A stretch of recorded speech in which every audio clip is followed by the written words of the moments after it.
What up, y'all? This is Rockwilder, and you're watching JennyBoomBoomTV.com, my girl.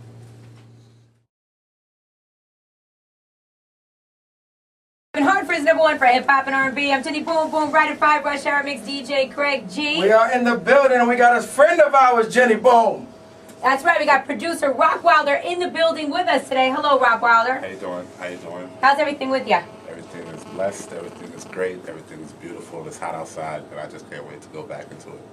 Really? We're excited to have you here, by the way. Me and Craig looked back through all of your tracks that you have put together for artists. And we were just amazed because, you know, we know that you've done a lot of hit records, but we were just really amazed at what kind of list we came up with. Yeah, early hip hop, and then it went to the singles, and then it went to pop. And went to the Grammy. And it went to the Grammy. Yes, congratulations on that. Thanks a lot, man. Big shout out to the girls for making me a part of that. Well, that was a huge record. I mean, Lady Marmalade, Lil Kim, Christina Aguilera, Pink. Did you ever think it would work with those three together?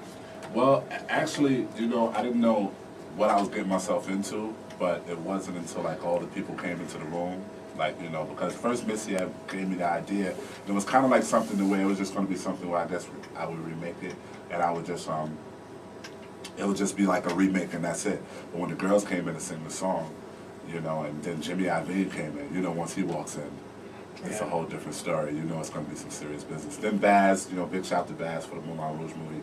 He was showing me the movie, actually, while I was working on the music. So the movie actually influenced you while you're putting it together? Yeah, because, you know, he had basically told me it was going to be a little whorehouse scene, and that's the first time I really realized what it was. And you know whorehouses so well, so... No, I'm kidding. I'm kidding. Since rendezvous. Big shout to Hey, Craig, you like it over there, too. Y'all guys, Hey, let me ask you a question. Since you used to, or possibly still do, frequent that place, did you ever see Amber Rose before there? Yes, I did. I did. Finally, someone that says that they saw her there. Yeah, she was there. Wow. It was like a time when we were going. Me and my homegirl Jane, big shout to Jane. We was going like every week, and Amber was there, and it was just crazy. It was a lot of people at Sue's at one point. So wait, did Amber look the same when she was there? She didn't have her short hair. She didn't have. Did she have the big fat butt? She was stacked. Yeah. Yeah. Because I saw some old pictures of her, and she just didn't look the same, but. Yeah, she was stacked, but then, you know, there was other stackers there, you know. So, Yeah. you know. Stackers. Yeah, stackers. So. Like who? Name some people. Tell us. Shout out to Joanna. Another star. You know, bug out when they say this, man.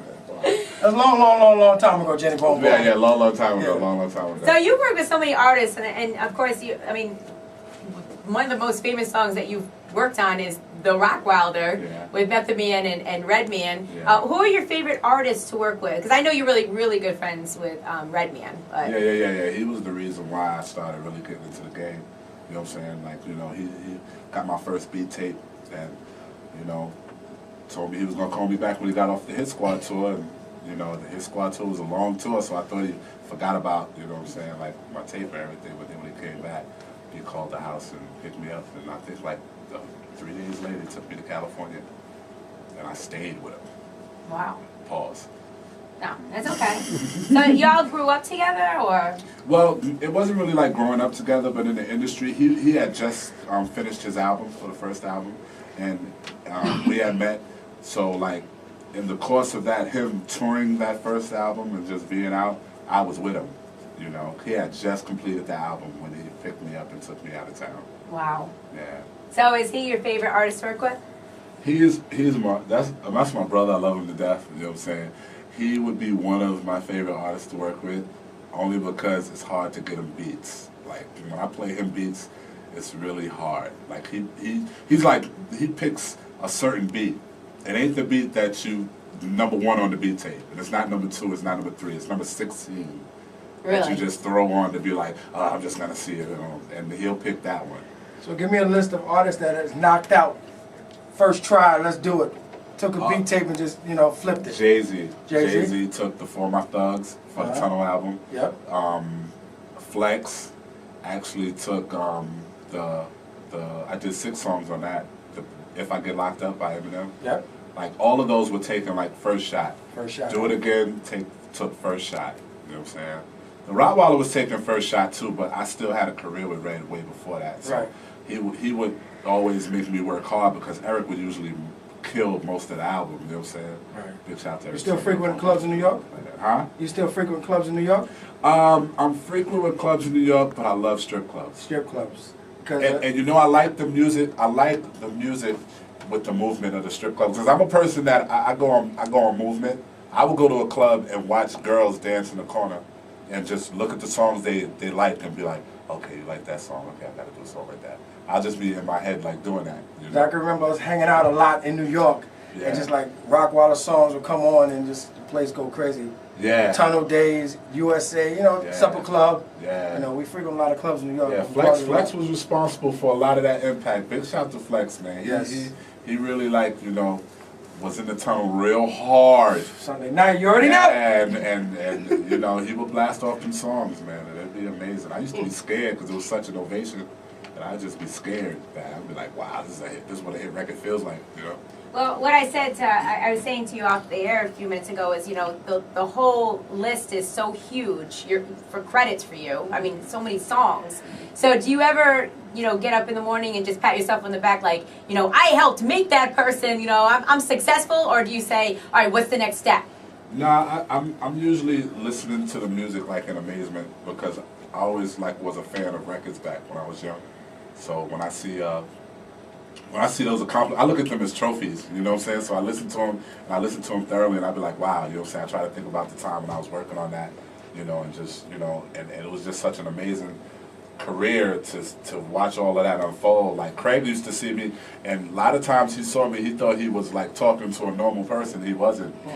I was sitting there like, dog, I don't know what's going on. Like I would see Craig and be like, yo, Craig, what up, Greenland, what up, and see everybody and didn't even know what was going on. Like I was in shock still. So they were seeing me probably thinking like, oh yeah, that's Roc. And I'm like, man, I'm just as shocked in the world that all of this stuff is going on, you know what I'm saying? But that probably is what makes you a successful person, because you're humble and you don't realize what a star you are. Yeah. Those are the best type of stars. Yeah, I feel like I have more work that I have to do. I'm trying to do jazz now. I want to do a jazz album, and I want to be like the type of, like back in the days, a producer used to produce a lot of albums that were self-contained, like Funkadelic, Parliament, you know what I'm saying? And then they have another group under that, but they'll all be produced by the same people. That's what I want to do. I want to start that little career where, I'm involved in a lot of projects, but I produce the whole project, like jazz, and they'll have different names, but I produce the whole thing. It'll be my whole idea. Okay, so which genre of music are you most interested in producing at this point? Right now, I'm interested in producing a lot of young, new talent, like my boy Julian, you know what I'm saying, to the left of me. He won the Bahamas contest. I do a talent show out there, and he won. And his music is incredible, so we're about to do some island music. Yes, sir. You know what I'm saying? And the jazz. I want to just do you remember back in the days when you used to have Herbie Hancock and you used to have Quincy Yes. Jones and Roy Ayers? I want to do those albums now. It's just music, not even no lyrics most of the time, like that. Trying to reenact the dude. Wait, no, so let me ask you a question. Is this because some artist turned you off? Has there been a difficult artist lately? I mean, which artist was the most difficult to work with? Redman. Redman and Lil Kim. And Lil Kim. Lil Kim, she will make me come back to the studio 1,000 times. I don't know if she be passing the single or she just has one song, but then when she finds that one song, she goes, you know what I'm saying? So I can't get mad at her, But her and Redman is like the hardest. Kim just got signed to Roc Nation. That's right. That's good. Big So, shout. I can see some work coming your way. Let's go. Yeah, let's see. Hopefully she's gonna have me running back and forth to the studio again. How about a Rockwilder track with Jay on it and Kim? It'll be great. That'd be good. It'll be great. That'll be great.